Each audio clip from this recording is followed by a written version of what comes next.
My name is Samuel Kim, and I'm a speech scientist at Greek Space. The title of this talk is Beyond What Is Said, um, and the subtitle is Toward Understanding Social Signals. This presentation mostly includes the studies that I did during I was still in academia. So it may not have any financial value or at least directly monetizable. But my current work at Greek Space is in the same line. So it should be entertaining rather than academic or informative. So to share a little bit of my background, is I was born and raised in South Korea, and now I live in the U.S. But I lived quite a nomadic life. This map shows the countries that I've had a place to call home, which means I had to pay the rent. Well, the reason I showed this picture is almost every time I had a chance to give a presentation is that you may feel that, oh, this guy is from my home country. Well, although I never lived in the southern hemisphere, or one day I will do, but I believe more than 80% of today's participants feel the same. This guy is from my home country. That's the whole purpose. Well, to share a little bit more of my background, basically, I'm a speech and audio guy. Well, I do a lot of speech studies and audio study. Recently, thanks to the deep learning technology, speech recognition is very, very hot these days. There are a lot of products like the Siri, Echo, and etc. You name it. So I happened to Google the word speech, when it comes out. And it says the expression of, or the ability to express thoughts and feelings by articulate sound. Well, some may say speech recognition is solving problem. But in my perspective, it is just starting. It just started. Maybe the current speech recognition is good at dictating what is said, but we should go beyond what is said to fully understand the speech. And we should study how it is said to go beyond what is said. So particularly in this presentation, I will talk about some aspects of the social signals. What I mean by social signals are produced during social interactions. It may include the information about the interactions themselves or the participants, some information about the participants like the persona, including emotion and all those things. But I have to admit that whenever we talk about social, these things come up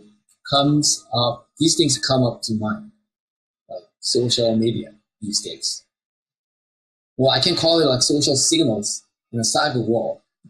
But let me ask this question. Among 500 or more social Facebook friends, or your follower on Twitter, how many among them have you actually physically interacted last month? Well, my answer is less than 50.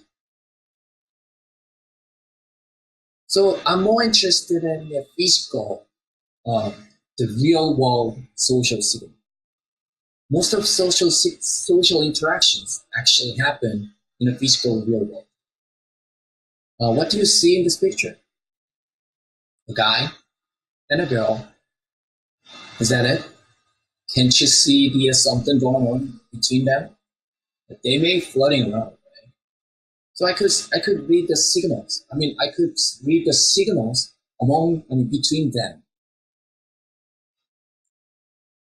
They do have certain signals like interpersonal distances, body posture, and mutual gazes, vocal behavior, gestures. All those things are generated during these social interactions. But not all interactions are pleasant in real world. There are situations like this picture. So there are situations like this. What did you get the signal from this picture? the conflict. They're fighting. Actually, that's a very important, one of the very important aspects of a social life. So many social scientists extensively study the phenomena like this and have brought many different definitions.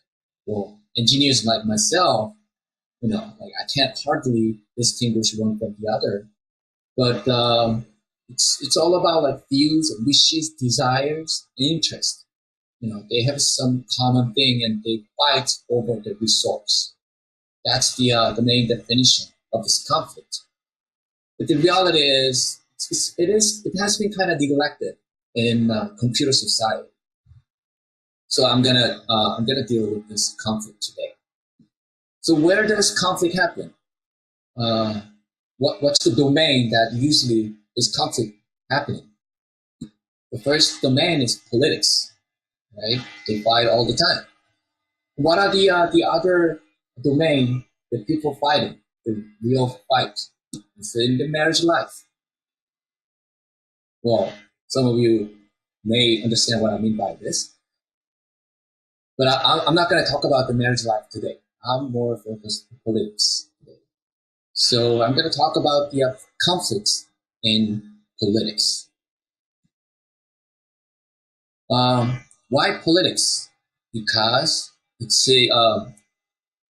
is very easy to collect data. There are a lot of tons of public data out there, and it is real world. They do not act. Politicians, they do not act. Well, at least they shouldn't look so, right? And there are various applications such as summarization, highlight extraction. There are tons of different applications available if you can do it. So I'll present two case studies. The first case study is face-to-face debates.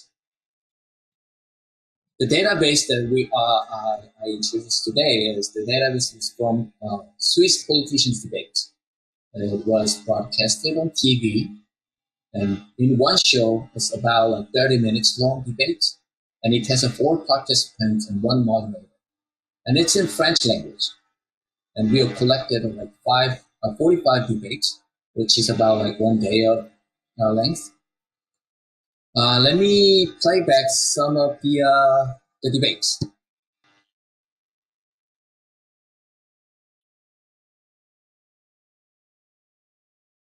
I don't know if you can hear it or not. So basically, they're fighting. I hope you could hear, but it's in French anyways. So if you don't know the French, you might not understand. But obviously, they're fighting. Like you could hear. I mean, I wish you could hear, but they're fighting. So a lot of overlaps and crosstalks and all that. But in this video, it's very boring. Well, I don't want to play back to the end. It's really boring. So basically, no conflict at all. They just talk and talk. And, very smooth transition between the moderator and participant. Even between the participants. So,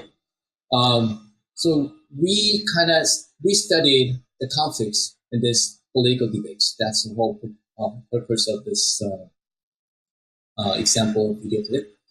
So we asked 15 questions to measure the degree of conflict in this political debates.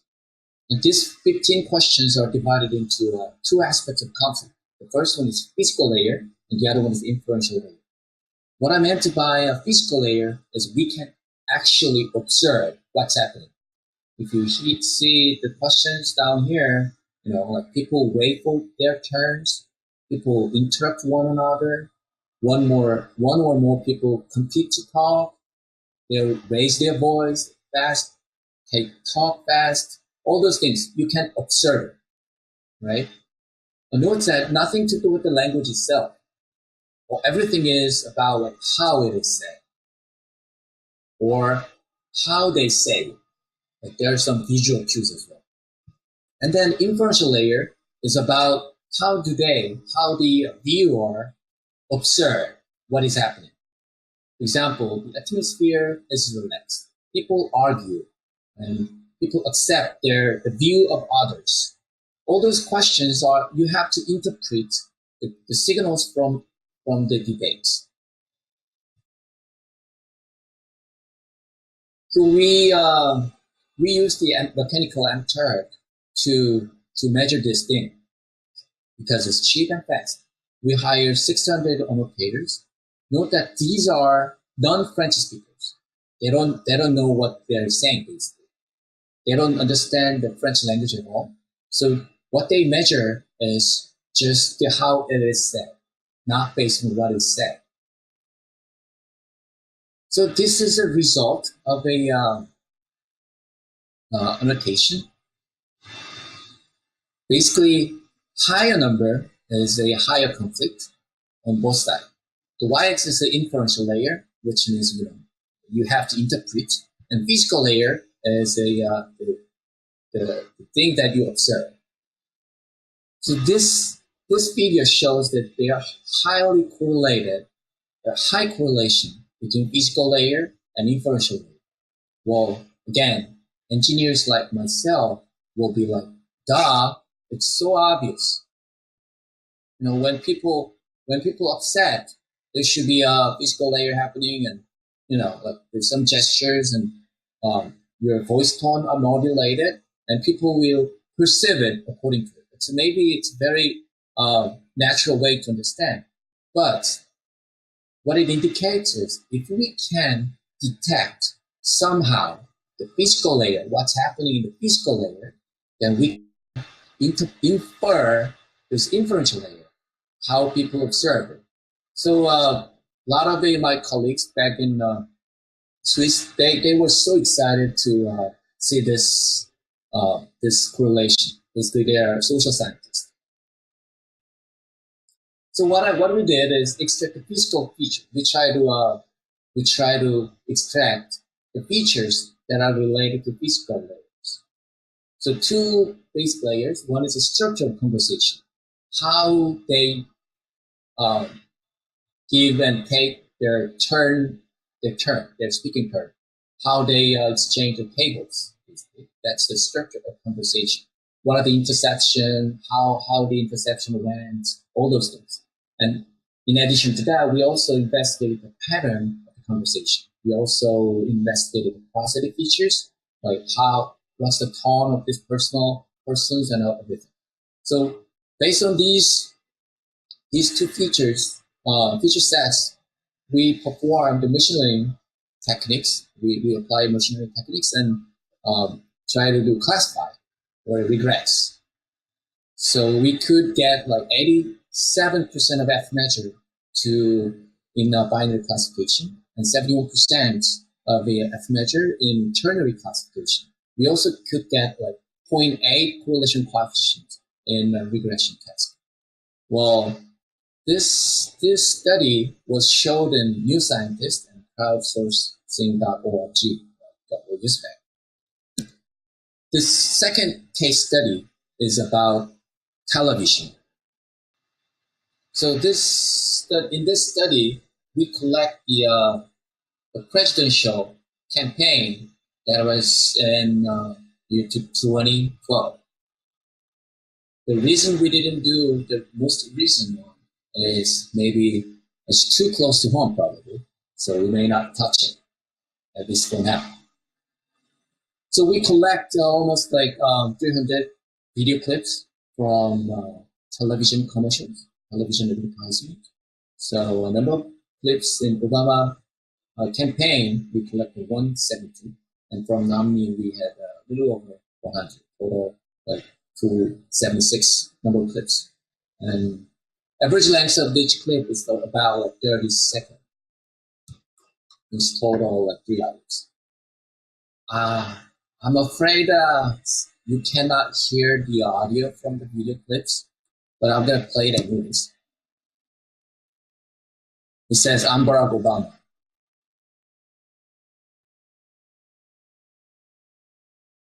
Basically, he's trying to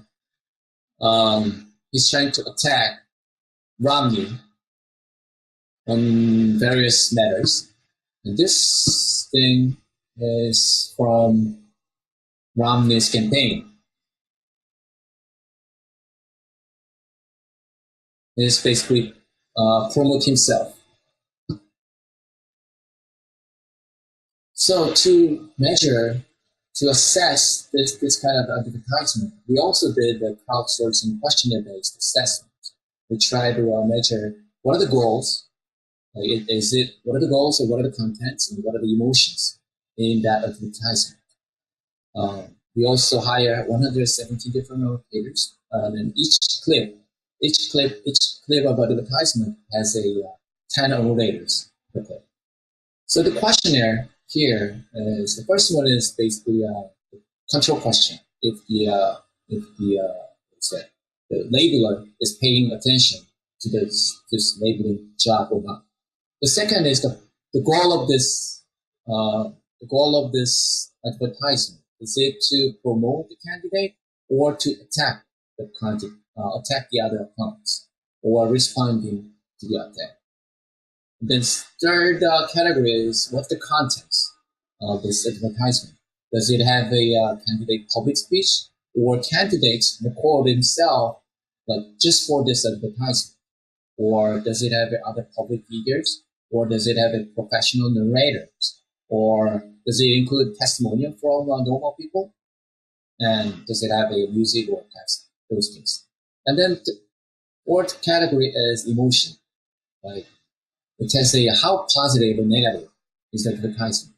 You can see the face of this guy is kind of sad. This guy is happy. They are called the values. And it also measured how passive and active is the advertisement. So basically, how strong the emotion in this advertisement. So we measure it in this way. So there are a couple. This questionnaire basically the annotators can select multiple whatever it applies to the question. So there are a couple interesting findings, like promotion. This is the number of promotions. So there are 178 of the promotions and 142 of the attacking. There are not many responding to the attack. So basically, even though they got attacked, they don't care. Among those promotions, 178 promotional advertisement, it also includes 27% of it actually has attack as well. And 33% of attacking advertisement also has a promotions as well. Maybe it's obvious, but this isn't really obvious. This is about like content. Like you can see the abbreviation content here. So there are this many of clips that has these kind of contents, but these things are very interesting. Why? Because designated speech, which means candidates record himself to promote. In that for that advertisement, 100% they have a promotion in it. And public figures, 74% of the promotion, only 26% of the attacking the opponent. And professional narrator is basically more portion to attack. And testimonial is for promotions. So what it tells is candidate themselves or other public figures are not likely in direct attacking other opponents. Instead, they hire professional narrators to attack the opponent. Well, this confirms the very, very old saying in political advertisement, which is no one likes negative ads, but they work.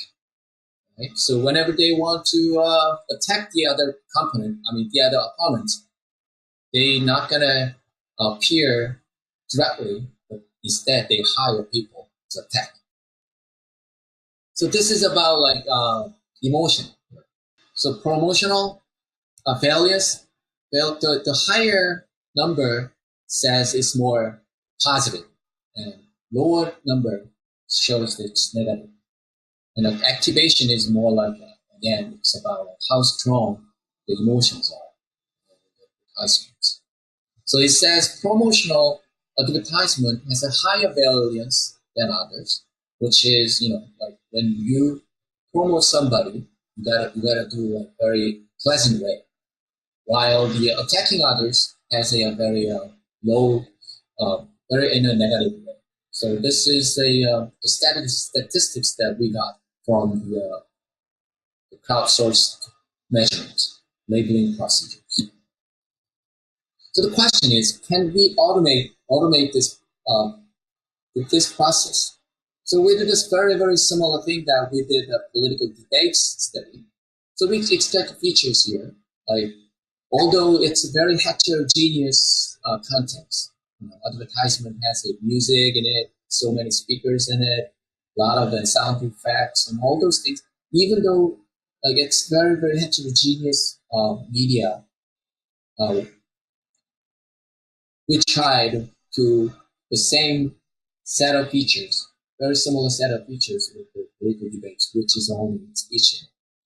So we use the positive features again.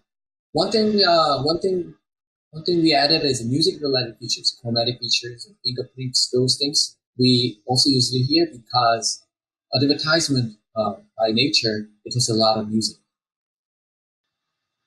This figure shows the actual measure of this classification or regression. Well, this time is more like a classification. Well, it is well above the chance level in the in detecting if it is advertisement is for promotion or to attack. Well, there are not many responding, so it's not here. And also, like, does it have public speech, designated speech, professional narrators, or public figures, testimonial? Well, we also, I mean, everything in that every aspect we could outperform the chance level, so which is probably and also promising. And also, we did a emotion test. So even in the emotion tests, no matter what we use the speech features or music features, we could get like over the chance level significant. So let me conclude by summarizing. So social signals that presented beyond what's said is studied using how it's said in this presentation, particularly on the political domain. So we looked at the two different test cases. The one is political debates, which people face-to-face interaction. And other domain is television advertisement. It's not necessarily face-to-face interaction, but it's still like it generates a lot of the social signals. So take-home message from this talk is using signal processing, machine learning algorithms. They can help toward understanding the social signals. So next book. I'll take any questions in the chatting room. That's it. Thank you.